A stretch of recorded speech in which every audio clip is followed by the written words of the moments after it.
On episode 1897, Graham Hancock shares his theory that Antarctica on ancient maps is evidence for advanced civilizations. These are 15 of the craziest conspiracy theories ever shared on the Joe Rogan Experience podcast, beginning with episode 1954, where Joe Rogan shares his theory on the afterlife. And yet it's on maps drawn in the 1500s with great detail, which again were based on much older source maps that have now been lost to us.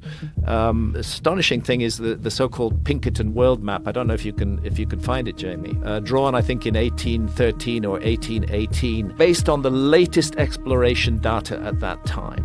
And where Antarctica is, yeah, that one, keep going right. It just shows a hole where Antarctica is. Because it was an honest map.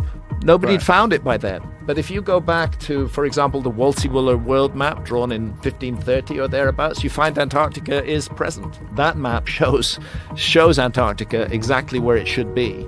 And it shows it, there we go, Antarctica, at the tip of South America, just south of South Africa. And what did they call it back then? Well, they call it the Southern Land. And it's larger than it is today, but it was larger than it is today during the Ice Age. Antarctica was a much bigger. Now, what the fuck is it doing on a map drawn in the 1500s, which we know was based on older source maps when nobody knew it existed in the 1500s?